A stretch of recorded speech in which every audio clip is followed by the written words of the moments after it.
Assalamualaikum warahmatullahi wabarakatuh. Alhamdulillahirabbil alamin. Assalatu wassalamu ala asrofil anbiya'i wal mursalin wa ala alihi washabihi ajmain amma ba'd. Asyhadu an la ilaha illallah wa asyhadu anna muhammadar rasulullah. Ya ayyuhallazina amanu ittaqullaha haqqa tuqatih wa la tamutunna illa wa antum muslimun. Segala puji bagi Allah yang telah memberikan kita kesehatan lahir dan batin sehingga kita dapat berkumpul di tempat yang mulia ini. Tak lupa juga sholawat serta salam selalu tercurahkan kepada Nabi kita Nabi Muhammad SAW yang telah membawa kita dari alam gelap gulita ke alam yang terang menerang, serta mengantarkan kita dari zaman jahiliyah ke seperti zaman sekarang ini. Hadirin yang dirahmati Allah, kita sering terenyak dengan kondisi masyarakat yang semakin hari sepertinya semakin mengkhawatirkan, baik dari segi sosialnya maupun individual. Banyak juga kita dapati perkara-perkara yang dulu susah ditemui, sekarang bisa dengan mudah kita temui. Minuman keras mungkin sekarang telah merajalela, kekerasan meningkat dan kesadaran masyarakat akan tanggung jawab rendah, dan maraknya kasus seksualitas. Beberapa hari belakangan ini kita juga terkejut dengan video seorang anak yang durhaka pada gurunya, anak yang durhaka pada orang tuanya. Menurut saya ini sudah sangat keterlaluan. Orang-orang ini seperti harus mendapatkan penanganan khusus agar penyakit seperti ini tidak menyebar. Maka dari itu saya akan membahas dalam kultum ini tentang bakti orang tua.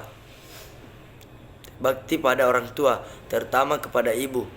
Agama Islam secara global menempatkan ketentuan-ketentuannya sesuai dengan logika akal manusia. Semuanya ada sebab akibatnya. Semuanya ada alasan dan hikmahnya. Nah, begitu juga dengan perkara bakti pada orang tua ini. Al-Quran memberi penjelasan pada kita tentang kenapa kita harus berbakti pada orang tua kita. Pada surat Al-Isra dijelaskan bahwa sebab kita harus berbakti pada mereka adalah mereka sudah susah payah mengurus kita dari semenjak kita berada dalam kandungan, terutama seorang ibu yang mengandung kita.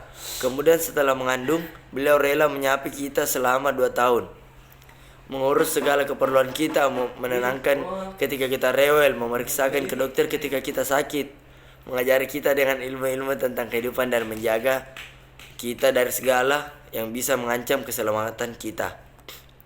Kalau mau dipikir dan direnungi, kurang apa kita? Maka dari itu tepat kiranya Allah memerintahkan kita untuk berbakti kepada orang tua kita dengan sebaik-baiknya yang bisa kita berikan. Ayat dalam surat Al-Isra itu berbunyi seperti ini. Dan Tuhanmu telah memerintahkan agar kamu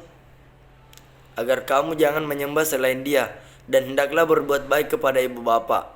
Jika salah seorang di antara keduanya atau kedua-duanya sampai berusia lanjut dalam pemeliharaanmu, maka janganlah sekali-sekali mengatakan dan jangan engkau membentak keduanya, dan ucapkanlah kepada keduanya perkataan yang baik-baik. Sangat jelas saya kira firman Allah di atas tentang berbakti pada orang tua. Ya, dan Rasulullah bersabda dalam hadis yang diriwayatkan oleh Imam Bukhari dan Muslim dalam kitab sahih mereka. Hadis itu berbunyi seperti ini. Artinya, dari Abu Hurairah radhiyallahu anhu, beliau berkata, seseorang datang kepada Rasulullah SAW dan berkata, "Wahai Rasulullah, kepada siapakah aku harus berbakti pertama kali?" Nabi SAW menjawab, "Ibumu." Dan orang tersebut kembali bertanya, "Kemudian siapa lagi?" Nabi SAW menjawab, "Ibumu." Orang tersebut bertanya kembali, "Kemudian siapa lagi?" Beliau menjawab lagi, "Ibumu." Orang tersebut bertanya, "Kemudian siapa lagi?" Nabi SAW, "Kemudian ayahmu." Hadis di atas menjelaskan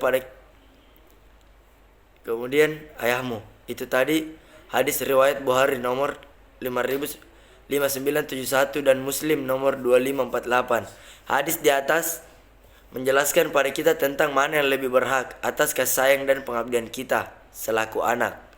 Dalam hadis dikatakan bahwa yang paling berhak adalah ibu kita. Perbandingannya 3:1. Maka ibu berhak atas pengabdian kita 3 kali lebih baik dibanding ayah kita. akhir khutbah ini marilah kita bersama-sama membaca doa kedua orang tua. Bismillahirrahmanirrahim. Rabbi ghafirli wali walidayya warhamhuma kama rabbayani sagira. Wabillahi taufiq wal hidayah. Wassalamualaikum warahmatullahi wabarakatuh.